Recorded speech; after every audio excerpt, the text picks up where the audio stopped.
Good morning friends. मैं Amit Kumar Gupta advocate अपने income tax के केसेस की सीरीज़ में आज जो केस आप लोगों के सामने डिस्कस करूंगा वो एक अखबारों की बहुत सुर्खियां बना है वो केस। और वो केस बॉम्बे की सेशन कोर्ट ने डिसाइड किया। ये मैटर टीडीएस के डिफ़ॉल्ट को लेकर के है। बहुत ही इंटरेस्टिंग केस है। इस केस में एसएससी को टीडीएस लेट जमा करने के गुनाह में कोर्ट ने जेल भेज दिया। ये इस केस का मेन मुद्दा है। केस के फैक्ट्स इस तरीके से हैं। दो डायरेक्टर हैं, उनमें से एक डायरेक्टर दो कंपनियों में डायरेक्टर है। कंपनियों का नाम है आयशी बैन automobiles private limited versus and GMS motors private limited. इन दोनों कंपनीज ने टीडीएस जो है वो लेट जमा किया। टीडीएस का जो अमाउंट है वो 7.2 लाख और 42 लाख है।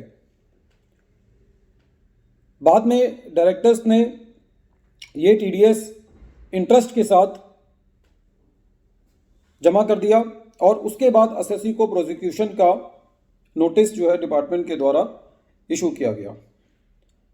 मैटर मजिस्ट्रेट साहब के पास गया और मजिस्ट्रेट साहब ने ये पाया कि जो डिपार्टमेंट ने एसएससी के अगेंस्ट प्रोसिक्यूशन का केस बनाया है वो बिल्कुल ठीक बनाया है।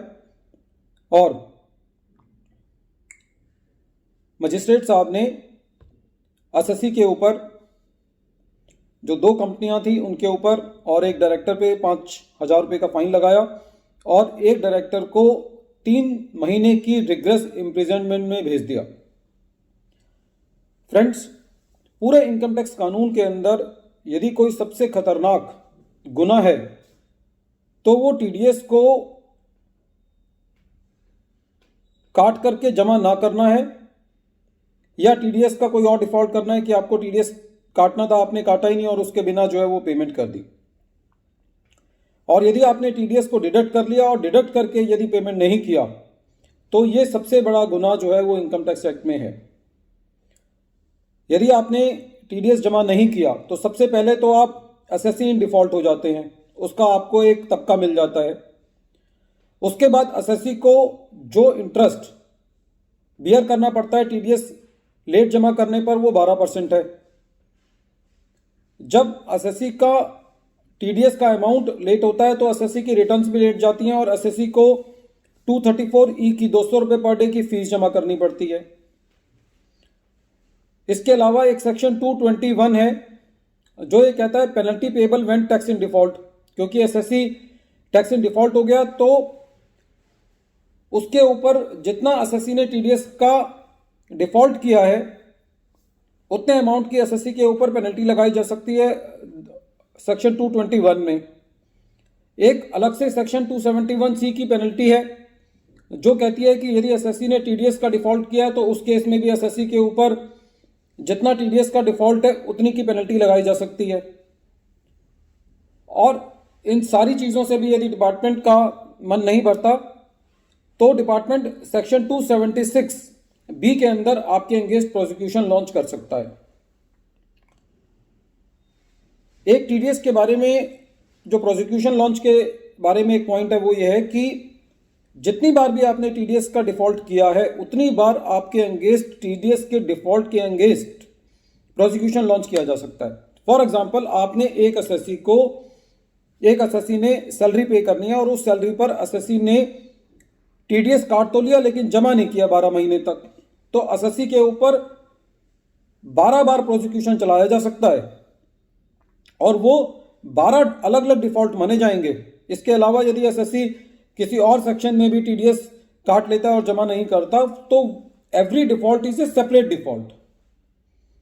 इस केस के अंदर एसएससी ने अपना जो टीडीएस था वो इंटरेस्ट के साथ जमा कर दिया था और उसके बाद एसएससी के ऊपर प्रोसिक्यूशन लॉन्च किया गया। जो डायरेक्टर्स थे उनकी एज 70 के ऊपर थी, वो सीनियर सिटीजन हैं और उनकी हेल्थ भी ठीक नहीं थी।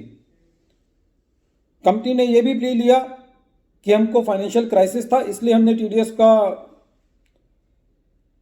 टाइम पे नहीं जमा कर पाए, लेकिन इन सारी चीज़ों को मजिस्ट्रेट ने नहीं माना।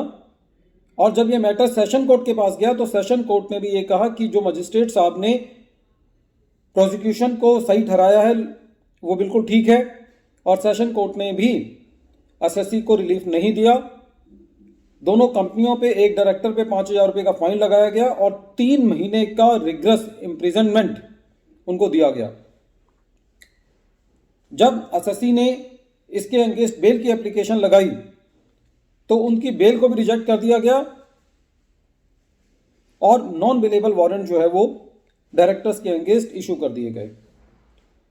फ्रेंड्स, ये केस खाली डिस्कस करने का मेन लॉजिक ये है कि इनकम टैक्स में किसी भी चीज़ की गलती कर लो, लेकिन यदि आपने टीडीएस काटने के बाद उसको जमा नहीं किया तो वो सबसे बड़ा गुनाह है। इस केस में शायद बेल इसलिए भी नहीं मिली कि जिस दिन फैसला सुना रही थी सेशन कोर्ट, उस दिन भी जो है वो डायरेक्टर्स जो हैं वो कोर्ट में प्रेजेंट नहीं थे। जनरली हमारे देश के अंदर जो एसएससी है वो इनकम टैक्स डिपार्टमेंट को बड़ा लाइटली लेते हैं, उनके नोटिस को इग्नोर करते हैं।